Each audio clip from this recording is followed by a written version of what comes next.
तो हेलो दोस्तों, स्वागत है आपका आज हमारे न्यू वीडियो में।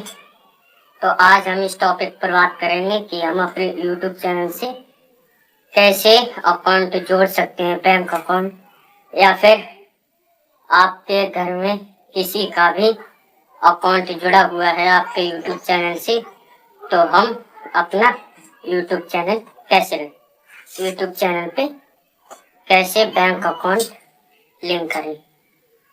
तो आज हम इसी टॉपिक के बारे में बात करेंगे, लेकिन उससे पहले हमारे चैनल को ज़्यादा से ज़्यादा सपोर्ट करें, सब्सक्राइब करें एंड हमारी वीडियो को शेयर करें।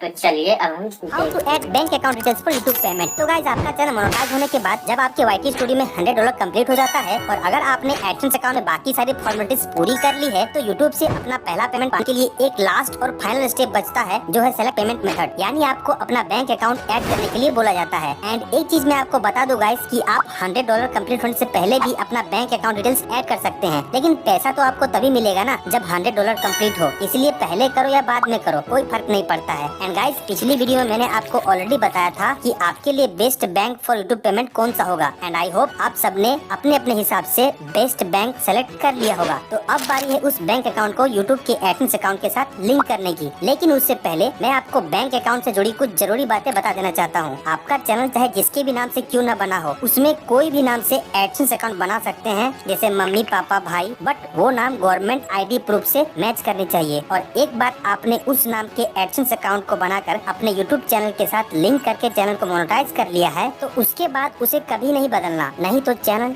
डीमोनेटाइज हो जाएगा। एंड उस एडसेंस अकाउंट में आप किसी का भी बैंक अकाउंट ऐड कर सकते हो। बैंक अकाउंट होल्डर के नाम और एडसेंस अकाउंट होल्डर के नाम से कोई लेना देना नहीं है। आप चाहो तो सेम भी रख सकते हो और अलग भी, ये डिपेंड करता है कि आप किसके अकाउंट में पैसा लेना चाहते हो। एक चीज आपको यहाँ और क्लियर कर देना चाहता हूँ कि अभी जो बैंक अकाउंट डिटेल्स ऐड करोगे उसको बाद में चेंज भी कर सकते हो। जैसे मान के चलो अभी के लिए आपने अपने पापा या मम्मी का बैंक अकाउंट ऐड किया है और 4 बार या 3 बार पेमेंट आने के बाद आप चाहते हो कि अपना खुद का अकाउंट डिटेल्स ऐड करो, तो वो भी पॉसिबल है। कैसे करना है वो मैं वीडियो में आपको आगे बताऊंगा। तो guys, I hope bank account से रिलेटेड सारी बातें आपने समझ ली है। अगर इसके बाद भी कोई डाउट रह गया होगा तो कमेंट में पूछ लेना। अब चलते हैं मेरे YT स्टूडियो में। आप देख सकते हो मेरे YT स्टूडियो में $100 तो कब का कंप्लीट हो चुका है, बट यहाँ पर एक एक्शन टू गेट पेड लिखा हुआ है और हमको पेमेंट अभी तक नहीं आया है क्योंकि बैंक अकाउंट ऐड नहीं किया है। एक्चुअली मैं state bank of India SBI add करना चाहता था और मेरे पास बैंक ऑफ इंडिया का जनधन वाला अकाउंट था जो कि मैं यूज करना नहीं चाहता था। तो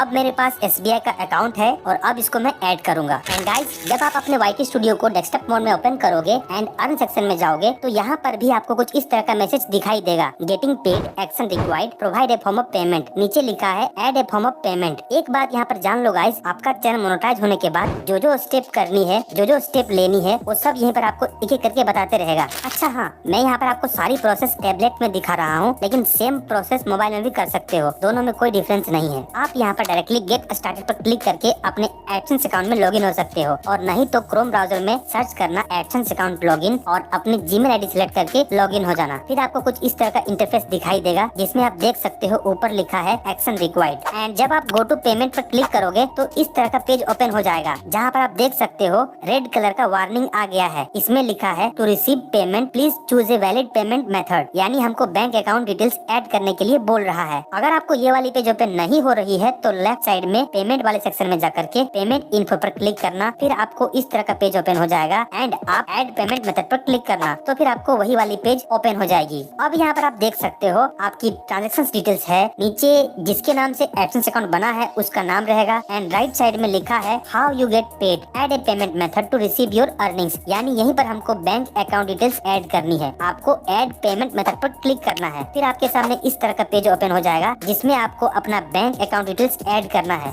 तो देखो, पहला लाइन है बेनिफिशियरी ID का, जो कि ऑप्शनल है, उसमें कुछ भी नहीं करना है। फिर नीचे के लाइन में जिसका भी बैंक अकाउंट डिटेल्स ऐड करना चाह रहे हो उसका नाम डालना। ध्यान रहे, जो नाम आपके पासबुक में या बैंक स्टेटमेंट में है वही नाम डालना है। फिर उसके बाद जिस बैंक को ऐड करना चाहते हैं उसका नाम डालना। फिर उसके बाद IFSC code, Indian financial system code डालना है, जो कि आपके पासबुक में होगा। उसके बाद है स्विफ्ट BIC यानी कि स्विफ्ट कोड। यहीं पर सबको डाउट रहता है। तो देखो, पिछली वीडियो में मैंने ऑलरेडी बताया था, यहाँ पर भी बता रहा हूँ कि स्विफ्ट कोड, जिसको बैंक आइडेंटिफायर कोड भी कहते हैं, ये 8 से 11 कैरेक्टर का एक यूनिक कोड होता है जो किसी भी बैंक या फाइनेंशियल इंस्टीट्यूशन का इंटरनेशनल आइडेंटिफिकेशन नंबर होता है। उसका यूज इंटरनेशनल मनी ट्रांसफर के लिए होता है। इसके बारे में और डिटेल जाननी है तो मेरी पिछली वाली वीडियो देख सकते हो। तो भैया, ये स्विफ्ट कोड आपके पासबुक में प्रिंट नहीं रहता है। इसके लिए आपको अपने बैंक में जाना होगा और अपने बैंक मैनेजर या फिर जो कस्टमर को डील करते हैं उससे बात करनी होगी। बहुत सारे लोग अलग अलग मेथड बताते हैं स्विफ्ट कोड पाने के लिए, लेकिन उसमें थोड़ा सा भी मिस्टेक रहा तो आपका पैसा फंस सकता है, फिर बाद में बैंक दौड़ना पड़ेगा। इसलिए पहले ही जाकर बैंक वालों से बात करिए कि मैं एक यूट्यूबर हूँ और मुझे गूगल एडसेंस से पेमेंट आने वाली है। वो पेमेंट डॉलर में होगी, जिसके लिए मुझे स्विफ्ट कोड चाहिए। बैंक मैनेजर आपकी बात समझेगा, क्यों नहीं समझेगा, आखिर आप उसके कस्टमर हो। अगर बैंक मैनेजर आपको बोले कि हमारे ब्रांच का स्विफ्ट कोड अवेलेबल नहीं है, तो आप उसको बोलिए कि उस एरिया का जो मेन ब्रांच है, जो सिटी का मेन ब्रांच है, उसका स्विफ्ट कोड दीजिए। उससे आपका काम हो जाएगा। फिर आपको वो स्विफ्ट कोड यहाँ पर डालना है। उसके बाद अकाउंट नंबर, जिसको आपको बहुत ही केयरफुली डालना है एंड दोबारा नीचे यहाँ पर डालना है। ध्यान रहे, अकाउंट नंबर 2 बार 3 बार वेरीफाई कर लेना। उसके बाद सब कुछ सही से चेक कर लेना, फिर सेव पर क्लिक कर देना है। जिसके बाद आपको कुछ इस तरह का पेज खुलेगा, जिसमें आप देख सकते हो हमने जो अकाउंट नंबर डाला था उसका लास्ट 3 डिजिट यहाँ पर दिख रहा है, और जिसके नाम से भी बैंक अकाउंट है उसका नाम यहाँ पर शो होगा। मैंने सिक्योरिटी रीजन के लिए इसको ब्लर किया है। फिर आपको एक मेल भी आएगी कि आपका पेमेंट मेथड अपडेट हो चुका है, यानी आपका बैंक अकाउंट सक्सेसफुली ऐड हो चुका है। अब गाइस बात करते हैं कि अगर आप चाहते हो कि जो बैंक अकाउंट आपने डाला है उसमें पैसा 1 बार 2 बार या 3 बार देने के बाद आपको लगता है कि आपकी बैंक की सर्विसिंग अच्छी नहीं है, या मान के चलो कि आपने पहले कुछ महीने या कुछ साल तक अपने मम्मी या पापा के अकाउंट में पेमेंट लिया, अब आप चाहते हो कि अपने बैंक अकाउंट में पैसा ले, तो वो भी पॉसिबल है। कैसे करनी है, तो इसके लिए फिर से अपने एक्सेस अकाउंट लॉगिन करना है और पेमेंट वाले सेक्शन में जाकर के पेमेंट इन्फो पर क्लिक करना है। फिर जहाँ पर बैंक का सिंबल बना है, यानी जहाँ पर पहला वाला अकाउंट दिख रहा है, उसके नीचे लिखा है मैनेज पेमेंट मेथड, उस पर क्लिक करना है एंड आपको 2 ऑप्शन मिलेगा, रिमूव और एडिट। अगर आप रिमूव पर क्लिक करिएगा तो जो अकाउंट डिटेल्स ऐड है वो रिमूव हो जाएगा और फिर से आप जिसका भी बैंक अकाउंट डिटेल्स ऐड करना चाहते हो उसको डाल सकते हो सेम प्रोसेस से।